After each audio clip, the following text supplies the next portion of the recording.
Desde 2009, a Resolução 46 da Anvisa proíbe a importação, venda e propaganda dos vapes no Brasil. Vapes é como são conhecidos os cigarros eletrônicos. Ou seja, em tese, há 15 anos que ninguém poderia anunciar nem vender vapes por aqui. Na prática, ninguém está nem aí para essa proibição. Uma simples busca no Google por comprar vape me mostra mais de uma dezena de lojas que vendem e anunciam vapes ao meu redor, aqui na Avenida Faria Lima, em São Paulo. Tem loja de rua, tem loja em galeria, tem até loja em shopping center. Algumas são tão perto que até um usuário de vape poderia caminhar até elas sem resfolegar demais. Mas se tiver preguiça de andar, o usuário pode encomendar online e receber em casa 24 horas por dia. O sucesso é tão grande que algumas dessas lojas abriram filiais. Maior sinal de impunidade não há, né? O vape tá tão liberado quanto as bets. Quando a Agência Nacional de Vigilância Sanitária, a Anvisa, proibiu os vapes, ela se baseou no princípio da precaução. Isso porque faltavam dados científicos lá em 2009 que comprovassem que os vapes eram seguros. Na dúvida, melhor então evitar o risco. Mas, desde então, uma série de estudos científicos produziu uma baforada de dados mostrando que o uso crônico do vape pode provocar redução da função pulmonar, problemas respiratórios, aumento de risco cardiovascular, problemas nos dentes e na gengiva, inflamação generalizada e ansiedade. As consequências são mesmo de tirar o fôlego. Mesmo assim, o uso de vape se espalha como uma nuvem de fumaça pelo Brasil. Será que alguém vai fazer alguma coisa a respeito? Quem vai contar pra gente o que faz o vape ter tanto sucesso, por que ninguém reprime o seu uso? E quem sofre as consequências dessa epidemia é a repórter Thalita Vespa, do UOL. Bem-vinda de volta ao UOL Prime, Thalita Vespa. Muito obrigada, Toledo. Eu sou José Roberto de Toledo e este é o UOL Prime. Toda semana a gente conversa com os melhores repórteres sobre as melhores reportagens do UOL.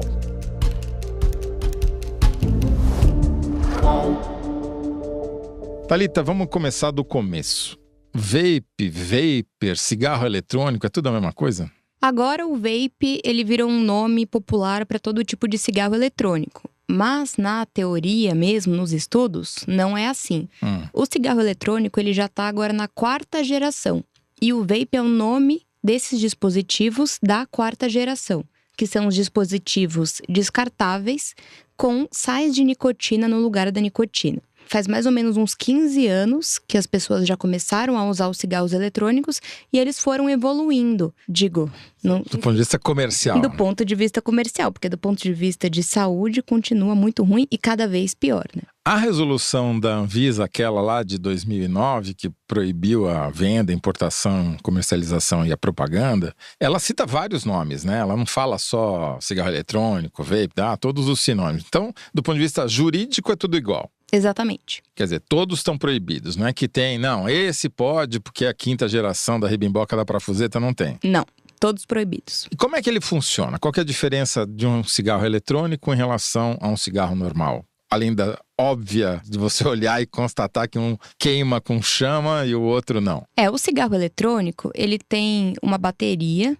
que é aquecida, e aí ele tem uma série de substâncias, os estudiosos ainda nem sabem quais são, conhecem algumas, não conhecem todas, que quando aquecidas, elas soltam aquela fumaça, e entre essas substâncias tem a nicotina. Ela está presente em dispositivos que são os recarregáveis, as gerações mais antigas, e no caso das mais atuais, os sais de nicotina, que são uma versão da nicotina que não arde a garganta.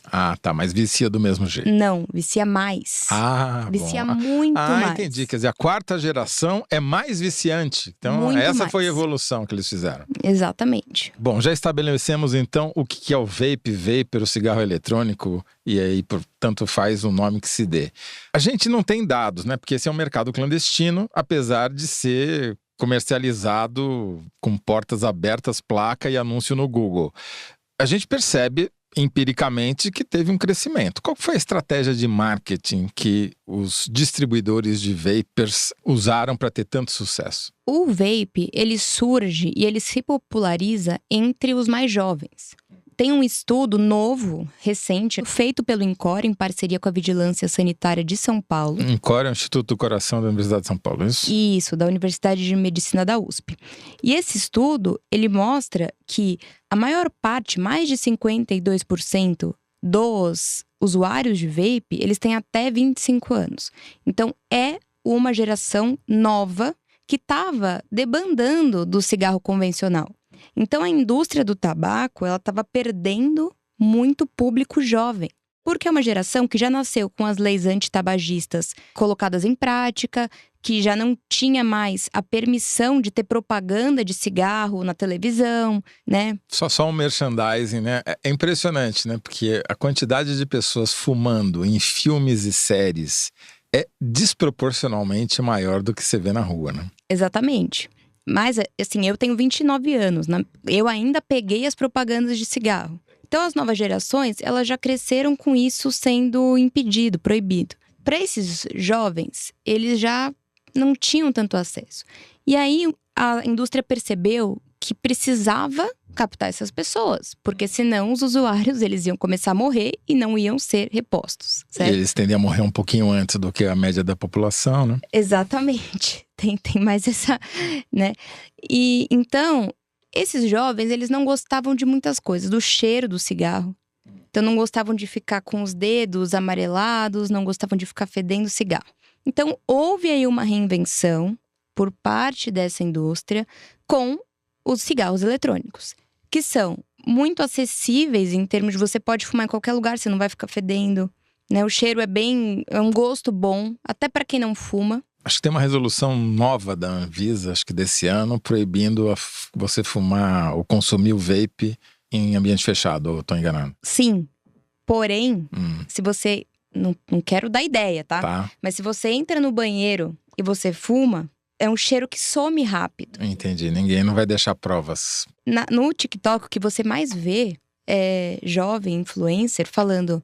se você não quer que seus pais te vejam ou sintam o cheiro de cigarro, é só vaporizar, porque o cheiro vai embora. Só vaporizar? É como eles chamam, né, fumar o vape, vaporize. Que bonito. Quer dizer, são más influencers. Sim. E aí, você ainda me perguntou sobre o marketing, Sim. né? É através dessas pessoas que esse marketing agora se faz. Essas pessoas, os influencers. Os influencers na internet.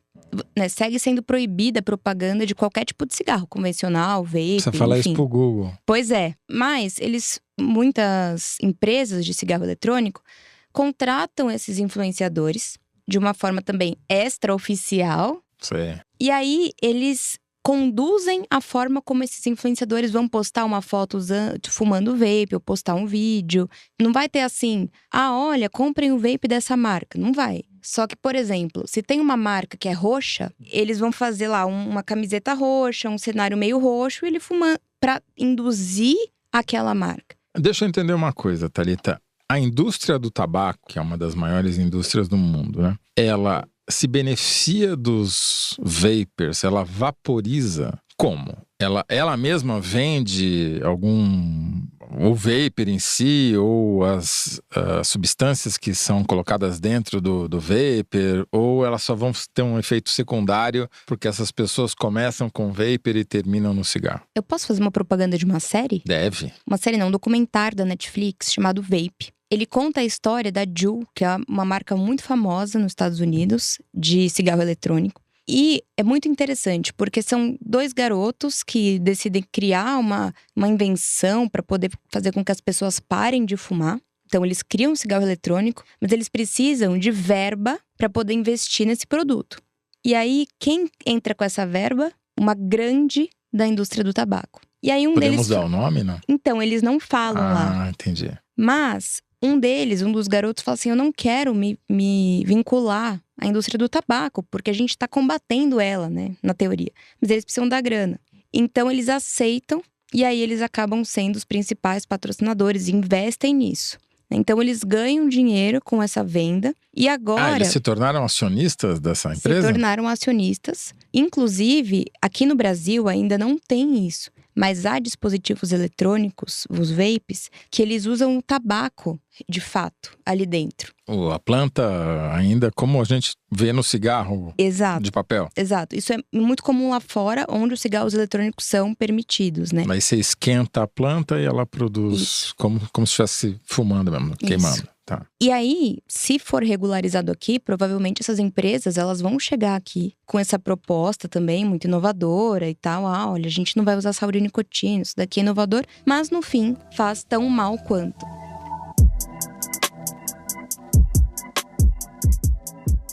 Você, na sua reportagem, cita vários estudos, né, de várias fontes diferentes, mostrando vários males diferentes e coletou relatos chocantes de pessoas, de usuários e de familiares de usuários que morreram. Eu queria que você começasse, por favor, contando um relato, porque às vezes o estudo acadêmico, com base neles que a Anvisa deveria tomar suas decisões, ou toma suas decisões, sei lá, mas eu acho que nada como o poder de uma história. Conta, por favor, a história daquela mãe que te deu a entrevista. O relato mais chocante para mim foi o de uma mãe que sempre ficava incentivando o filho a parar de fumar. Ele fumava desde os 14 anos cigarro convencional. E aí ele substituiu pelo vape em determinado momento e só fumava o vape. A mãe não tinha muito conhecimento do que era o vape, né? Afinal, é uma coisa nova. E aí, de repente, o filho começou a ter uma tosse constante. E, de repente, ele começou a tossir sangue. E ele morava com a avó. Ele tinha, acho que 21 anos, se não me engano. Ele morava com a avó correu com ele para o hospital. Chegou lá, ele foi internado. E aí ele percebeu que o pulmão dele estava muito debilitado. Precisaria fazer uma cirurgia. Quando ele foi operar, que a médica foi olhar o pulmão, percebeu que ela teria que fazer uma raspagem para poder tirar essa parte afetada. E aí o pulmão começou a esfarelar na mão dela. Esfarelar. Resumo da ópera. No meio da cirurgia. No campo aberto ali. Num campo aberto. Ele esfarelava, assim, parecia uma areia. Uau. E aí ele ficou com metade desse pulmão, que foi só o que sobrou. Do outro pulmão, ele tinha 3 crateras também muito severas. Crateras, buracos. Ele fez a cirurgia. E aí, enquanto ele se recuperava da cirurgia, que ele tossia, pedaços do pulmão saíam na tosse. Algumas partes que a médica achou que estavam boas e ela não raspou, estavam saindo na tosse dele. E ele ficou internado por muito tempo, assim, meses internado. A mãe, inclusive, fez uma vaquinha para pedir ajuda, porque eles são humildes. E aí, ele vai ter consequências pro resto da vida dele. Existe como demonstrar cientificamente que foi o vape que provocou essa reação no organismo dele? Ou isso é uma hipótese apenas? A médica dele disse que foi por causa do vape. Eu perguntei para ela o porquê que derreteu, simplesmente ela falou assim, o tabagismo, cigarro eletrônico, narguilé, isso foi o que comeu o pulmão dele. O cigarro normal até que ajudou. Só que, porém, como ele entrou usando esse narguilé, esse eletrônico, tudo, dessas fumaças fortes, né? Foi o que causou a necrose. Você acabou de ouvir Débora Sampaio, mãe do Paulo Henrique. Como é que ele funciona dentro do organismo para provocar esse tipo de reação? Essas substâncias que existem no vape, elas são substâncias desconhecidas, né? Algumas não. Tem propilenoglicol, entre outras substâncias que já são potencialmente cancerígenas e que prejudicam significativamente o respirar. Então, o cigarro convencional, segundo fontes que eu entrevistei, ele demora mais ou menos uns 30 anos para ter esse tipo de efeito, como, por exemplo, um câncer de pulmão, um DPOC, em usuários que ficam lá… DPOC é doença obstrutiva crônica, isso? Isso, o efizema pulmonar também é o nome mais popular. Em usuários de vape, segundo essas fontes que eu ouvi, em 5 anos, você pode ter essas doenças que no cigarro convencional você demoraria 30 anos para desenvolver. Fumando cigarro de papel, aquele que não pode fazer propaganda mais, você demora 30 anos para desenvolver. E os estudos estão mostrando que fumando vape, você em 5 já chega lá. 6 vezes antes. Você, quando fuma um vape, Primeiro que os sais de nicotina, eles viciam muito mais do que a própria nicotina. Porque ela é uma nicotina muito mais concentrada. Então, você… Lembrando que a nicotina é mais viciante do que a maioria das drogas ilegais, né? Exato. E ela, enquanto sal de nicotina, é ainda muito mais do que ela já é Quer sozinha. dizer, é o suprassumo do vício. É. Então, eles fumam muito mais do que o cigarro convencional, por muitos motivos. Primeiro, porque o cigarro convencional, você precisa, como eu te disse, né? Pô, tô aqui no meu trabalho, vou ali na rua fumar. Você desce, vai na rua, fuma um cigarro e volta. O vape, ele é muito mais fácil.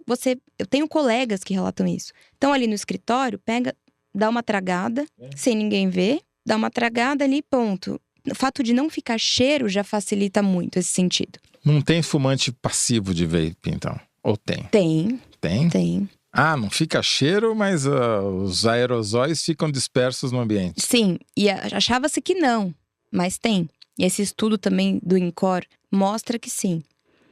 Posso contar uma história pessoal? Por favor. Meu marido fumava vape. A gente dormia, a última coisa que ele fazia era… Ele tá vivo, né? Espera. Ele tá vivo porque eu botei ele na coleira e falei, chega, não vai fumar mais isso. Mas ele fumava, quando eu o conheci. A gente ia dormir, a última coisa que ele fazia era dar uma… Eles chamam de puxada, né? No vape. O vape ficava, às vezes, embaixo do travesseiro dele. Não, você tá de sacanagem. Juro. Embaixo do travesseiro. Às vezes ele acordava de madrugada e dava uma puxada. Isso porque o organismo necessitava daquela puxada. Muito. Acordava, a primeira coisa que fazia era dar uma puxada. Então, o cigarro não é assim. Você levanta, Não. você vai lá na lavanderia. Eu fumei por 30 anos e posso te garantir que eu nunca coloquei um cigarro nem apagado embaixo do travesseiro. Tá vendo? É muito fácil. E eu, antes de saber tudo isso, eu nunca fumei na minha vida, odeio cigarro. Eu experimentava, dava uma… deixa eu ver, gostosinho o gosto, sabe? Thalita, a título de prestação de serviço de utilidade pública, como é que você convenceu seu marido a parar de vaporizar? Eu simplesmente o obriguei a fazer isso. Eu não dei nenhuma alternativa. Falei, você vai parar, eu não quero isso na minha casa. Eu sou bem assim, ditatorial, entendeu? Não sou muito democrática, não.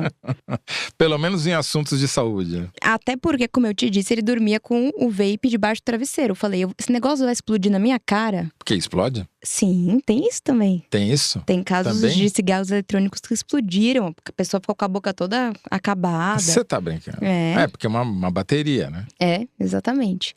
E aí ele começou a mascar o chiclete de nicotina e agora faz um tratamento com um médico para poder parar de fumar. Quer dizer, não bastou você exigir, você teve que levá-lo ao médico e fazer todo um tratamento, porque é de fato um vício, não é culpa dele, não é falta de força de vontade. É, exatamente. Ele foi do cigarro pro vape, né? Então aí ele teve que fazer essa transição. É um detox mesmo. Mas, assim, é curioso, porque no dia do nosso casamento, um amigo falou, não, vou te dar um pra você fumar no casamento. Pra diminuir a ansiedade. Aí eu falei, tudo bem, é no casamento, não vou encher o saco. Mas eu falei, é só no casamento, depois eu não quero mais saber desse negócio. Aí tá cumprindo? Claro, não é louco? Quanto tempo pra desmamar? Não desmamou até hoje, né? Quantos meses já? Já faz 1 ano e pouco. Quer dizer, é um vício mesmo, não é brincadeira.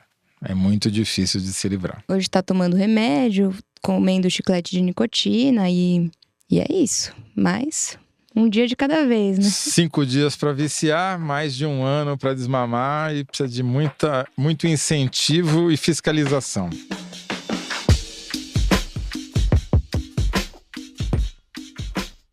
Por que é gostosinho o gosto? Por que não arde na garganta? Isso é culpa dos sais de nicotina, que é teoricamente essa renovação dos vapes, né? Eles são potencialmente viciantes, eles têm muito mais nicotina do que os outros tipos de cigarro eletrônico, mas eles têm uma alteração que faz com que eles sejam menos sensíveis para a garganta, para o olfato. Então não arde.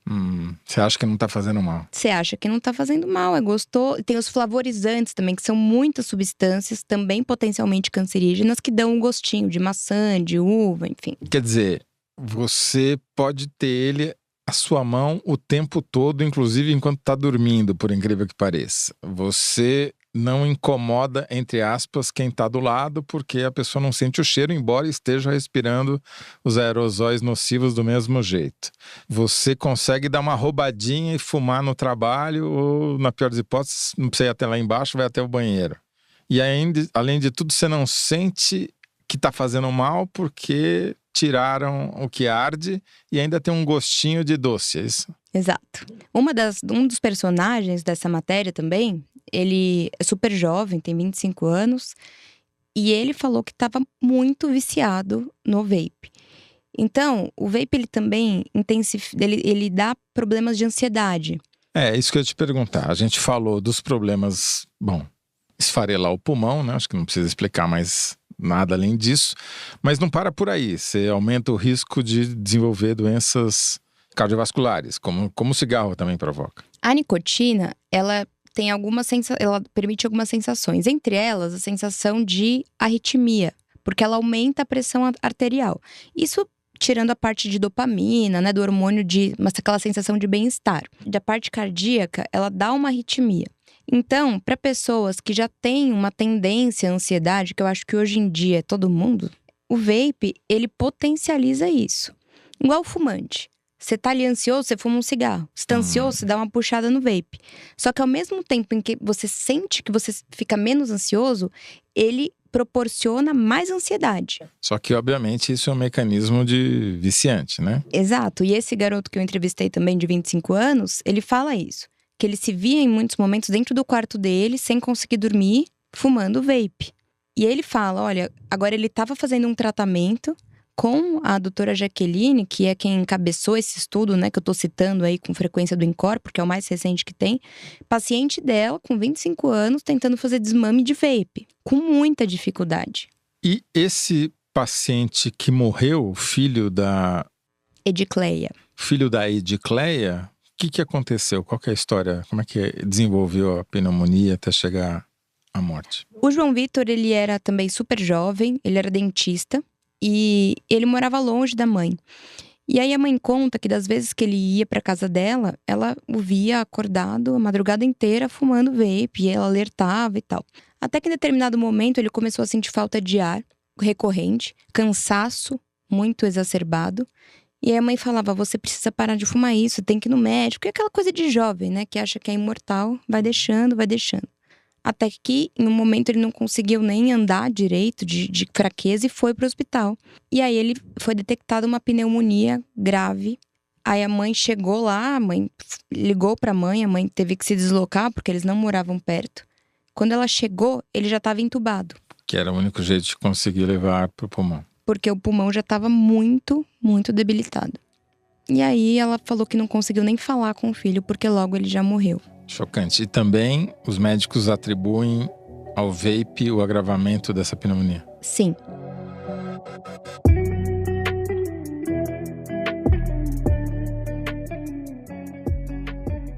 Bom, então você já ilustrou com casos de esfarelamento do pulmão, de pneumonia agravada pelo uso do vape, de ansiedade que não deixa as pessoas nem dormirem, uso compulsivo de quem coloca o vape debaixo do travesseiro e fuma a noite inteira. Os estudos estão se multiplicando e estão se confirmando, porque, como eu disse, né, em 2009, quando a primeira proibição da Anvisa saiu, era por dúvida, né? Não tem certeza de que é seguro. Agora, você tem certeza que faz mal, é isso? Sim. De todos os usuários exclusivamente de vape, que essa pesquisa avaliou, então quem fuma cigarro e fuma vape, não. Só quem fuma só vape. 40% dessas pessoas começaram a fumar por curiosidade. Então, a gente vê que, apesar de, né, hoje em dia haver estudos, ainda é uma coisa que, tô curioso aqui, deixa eu ver como é que é, começa a fumar. E esses estudos mostram também que metade das essências que dizem não ter nicotina, tem nicotina. Além de você não saber o que você está inalando, porque boa parte dessas substâncias, como você disse, são ignoradas, você está sendo enganado por quem diz que não tem e tem. Tem nicotina, eles avaliaram, porque para dar essa sensação, né, de você querer mais, você precisa ter uma substância. E aí, entre esses personagens do estudo, 54% dos entrevistados sequer sabem se tem ou se não tem nicotina. Eles simplesmente fumam. Não estão preocupados com isso. Não estão preocupados. Agora, você escreveu na sua reportagem, é isso mesmo, que o vício em nicotina pode se instalar em apenas 5 dias? Sim. 5 dias? 5 dias. Principalmente nesse formato de sal de nicotina, porque ele tem uma quantidade muito maior.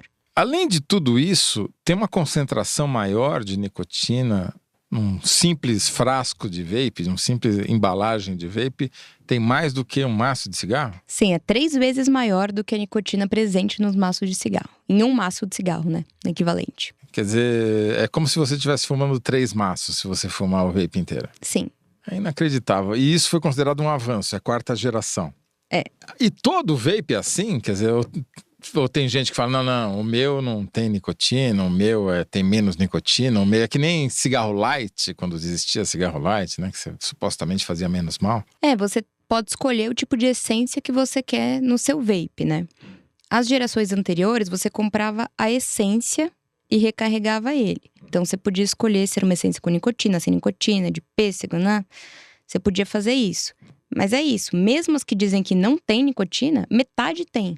Então não é seguro, nem o que tá no rótulo é seguro.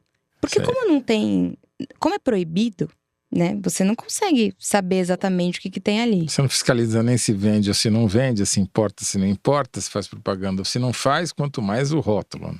E esse é um dos argumentos de quem é a favor da legalização, né? Que, então se a gente legaliza, vai dar pra gente saber o que tem dentro. E por que não legalizar a cocaína? Porque é o mesmo problema que você tem com a cocaína, né? A pessoa que consome cocaína tá cheirando, não sabe exatamente, porque não tem rótulo, né? Não dá pra saber, não dá pra acreditar naquele carimbinho que a polícia mostra lá quando aprende, né? Não, esse daqui é da boa, tem o carimbinho, sei lá do quê, né? É tão confiável quanto, né? Agora, deixa eu entender uma coisa. O princípio, você disse que quem inventou o vape, o objetivo deles era acabar com o uso com o consumo de cigarro. Substituir um pelo outro e, eventualmente, fazer as novas gerações pararem de fumar. E isso, pelo que você está dizendo, é o contrário. Estimula. A pessoa acaba saindo do vape para o cigarro de papel também? Então. Esse, na verdade, era o caso lá dos carinhas da Juul, né? Sei, os primeiros. Né? Eu não sei exatamente se todo mundo tinha essa mesma intenção. Eu creio que não. Tá. Né? Porque, afinal, a ideia é você viciar muito mais, né? Mas as pessoas que fumavam cigarro e elas migram pro vape, elas não conseguem parar com o vape. Então você só substitui uma coisa pela outra. E tem o contrário? Tem gente que começa por curiosidade com vape e termina comprando um maço de cigarro? Sim, com certeza. Até porque é caro, né? O vape. É caro? É caro. Você precisa ter... nesse estudo, mostra que, em média, gasta-se R$300 por mês. R$300 por mês? Com vape. Um vape descartável, que são essas da 4ª geração, custam, em média, uns R$100, R$120. Então, a depender do quanto você fuma... E quanto dá, assim... Se a pessoa fumar de madrugada, consome um desses em quanto tempo? Tem gente que consome em 5 dias. E aí, o que eles estão fazendo agora? Já há vapes com 20 mil pushes. 20 mil? 20 mil. Você dá 20 mil tragadas? Agora são os novos, os mais atuais têm 20 mil. Antes, os de 5 mil, você já falava, caramba, já é bastante. Agora já tem de 20 mil pushes. E tem gente que fuma um vape de 20 mil pushes em uma semana. Bom, tudo vai piorar, é só uma questão de tempo, né?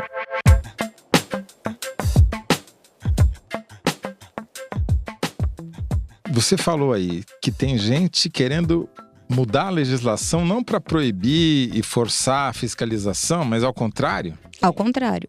Tem um projeto de lei que está tramitando, né, no Senado, da senadora Soraya Tronic, que tem como objetivo regulamentar os cigarros eletrônicos. E aí tem muito lobby por trás, aquela coisa que a gente já sabe. Não acredito, não. Mas jamais alguém faria um projeto de lei com lobby, né? Só pelo interesse público. Só está apresentado. Esse projeto de lei ainda não foi aprovado em lugar nenhum. Está fases iniciais de tramitação. Ele está parado. Está parado. Porque houve vários médicos e instituições de saúde que fizeram um abaixo-assinado, se apresentaram de forma contrária a isso. Uhum. Né? Inclusive... há pesquisadores que foram ouvidos no Senado sobre isso. Então ele parou. tá parado lá. Mas fora isso, como é que agem os lobbies da indústria tabagista para facilitar o consumo de vape no Brasil? Então, né, existe esse interesse da indústria do tabaco para que o vape seja, sim, regulamentado e legalizado. E ninguém fala em cumprir a lei, em cumprir a resolução da Anvisa e fiscalizar e fechar as lojas que não poderiam vender o vape, proibir a propaganda no Google, disso ninguém fala. Não. E a Anvisa segue contrária. Em tese. Ela publica mantém... a portaria lá e... Bom, eu fiz a minha parte, agora vocês se viram aí e tal. A quem caberia fiscalizar? Porque a Anvisa não tem fiscal para sair andando pela rua aí caçando vendedor de vape, né? Então, o Procon também faz esse papel, né? Mas é muita loja, é muito lugar. Muita facilidade, né? É isso, é o que a gente estava falando, né? Você encontra em qualquer lugar. Não é só na internet. E 79% das pessoas que fumam vape compram em lojas físicas, tabacaria. Porque a gente até pensou, deve ser pela internet, porque aí é uma coisa meio terra de ninguém. Não, compram ali na tabacaria tranquilamente. Aqui do lado, a gente pode sair daqui e dar um trago ali, tá fácil. Agora, se o cenário é esse, é de progressão, quer dizer, pela quantidade de anúncios que eu vi e a quantidade de lojas num raio tão curto, indica que, obviamente, o consumo está explodindo. Não tem dados sobre isso. Não. Que é tudo ilegal. Não tem dados. Entrei em contato com o SUS, com o Ministério da Saúde, mas as pessoas que têm doenças relacionadas ao cigarro eletrônico, né, problemas pulmonares, chegam no hospital assim, eles colocam como tabagismo. Então não dá para diferenciar se é cigarro eletrônico ou cigarro convencional. Os questionários de admissão ainda não foram adaptados ao vape, embora já exista pelo menos há 15 anos. Eles têm alguns poucos dados de pessoas que chegam e são diagnosticadas com EVALI, que é uma doença do cigarro eletrônico. O que é EVALI? Então, EVALI é a lesão pulmonar associada ao uso de cigarro eletrônico, né, em tradução livre. Então, ela é uma doença parecida com enfisema pulmonar, que causa diversos danos no pulmão, vidro fosco no pulmão, entre outras coisas que aparecem em exames de imagem. E ela é uma doença só de cigarro eletrônico. Vou dar um depoimento, então. Eu fumei, como eu disse, durante 30 anos, nunca desenvolvi vidro fosco, mas fui desenvolver com a Covid. Então, tá ali, Covid e cigarro eletrônico, vapor, estão ali batalhando para quem produz mais vidro fosco, que é quando eles te dizem que encontraram vidro fosco no seu pulmão, significa que tem uma parte dele que não está funcionando. Exato. Não precisa ficar preocupado, quem está ouvindo, porque eu me recuperei do vidro fosco. Outra coisa, Thalita, os especialistas, diante desse quadro, mesmo sem terem muitos dados, fazem algum tipo de projeção sobre o que deve acontecer nos próximos anos com a evolução dessa epidemia? Se houver essa regulamentação, eles dizem que está todo mundo lascado. Inclusive o Sistema Único de Saúde. E eles têm exemplos disso, né? Na Inglaterra, o vape, ele é entregue às pessoas que estão querendo parar de fumar como tratamento, dado ali pelo sistema de saúde deles, né? E aí, eles agora estão tentando reverter isso. Há países que já estão revertendo e que antes legalizavam e agora estão repreendendo o uso de vape, né? Porque houve, de fato, uma epidemia. Então, com base nisso, eles deixam muito claro, se houver essa regulamentação, o sistema de saúde vai ser muito deteriorado, até porque hoje em dia já há 20 milhões de fumantes, de tabagistas, que precisam do SUS para tratamento de doenças relacionadas ao cigarro convencional. Então, vai entrar em colapso se isso se somar aos usuários de cigarro eletrônico. Tá pior, vai piorar. Basicamente é isso, né? A esperança é que continue proibido. A gente tem leis antitabagistas que são exemplo mundo afora. Então, se o vape continuar sendo proibido, apesar de haver um consumo, ainda assim é melhor do que se ele for legalizado. Quer dizer, só está faltando o poder público cumprir a lei e fiscalizar e punir quem faz propaganda, punir quem vende e punir quem faz o contrabando, porque é caracterizado como contrabando, né? Porque não é a mera elisão fiscal de você trazer o descaminho, né? De trazer alguma coisa por baixo do pano, não. Você está trazendo uma coisa que é proibido trazer. A Polícia Federal falou em entrevista ao UOL, né, para essa reportagem, que uma das mercadorias que tem sido mais apreendidas agora é o cigarro eletrônico.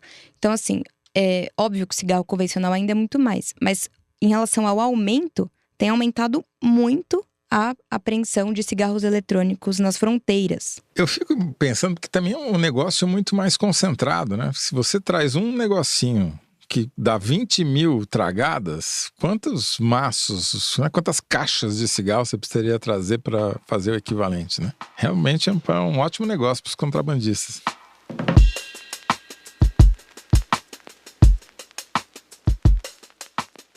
Para terminar, Thalita, existe pressão social contra o usuário de vape ou ele é socialmente aceito? Olha, é curioso, né? Porque até entre os próprios usuários, só 60% querem que seja regularizado. Então, se você fuma, teoricamente, você deveria querer que fosse mais fácil. Mas os outros 40% não é porque gostam de fazer as escondidas, é porque gostaria que fosse regulamentado, que não fosse regulamentado e que fosse proibido para ele não poder comprar. Que continuasse assim, porque eles sabem dos malefícios, né? Mas assim, em relação a quem não fuma nada, acaba sendo mais socialmente aceito. Porque uma coisa é ter uma pessoa, eu não sou fumante, ter uma pessoa fumando cigarro convencional com aquele cheiro forte, incômodo. E outra coisa é uma pessoa que tem um cheirinho de tutti-frutti. Entendi. Você reclama contra o fumante, mas não reclama contra o usuário de vape. Claro que o problema não é do usuário, né? O problema é de quem trafica e vende e faz propaganda e contrabandeia, né? Existe as clínicas públicas que cuidam de pessoas com vícios, seja de jogos, seja de cigarros, seja de outras drogas. Já existe também quem trate de viciados em vape? Olha, existe, mas não é uma coisa só de vape. Acaba entrando junto com quem é viciado em tabaco e outras drogas, sabe? Não tem usuários vaporizadores anônimos. Não existe isso ainda. Eu acho que foi uma boa ideia que você acabou de lançar aqui, Thalita. Thalita, quem quiser ler mais sobre esse assunto, onde é que pode ler a sua reportagem e assistir ao vídeo? A reportagem está no UOL Prime. E tem vídeo? Tem vídeo. E o vídeo está muito bom, inclusive. E o vídeo está no canal do UOL Prime no YouTube, é isso? Sim, e também dentro da reportagem. Perfeito. Muito obrigado, Thalita Vespa, mais uma reportagem muito importante e interessante sobre um assunto emergente e que requer atenção urgente do setor público. Obrigada a você, Toledo. E obrigado a você que ficou com a gente até agora.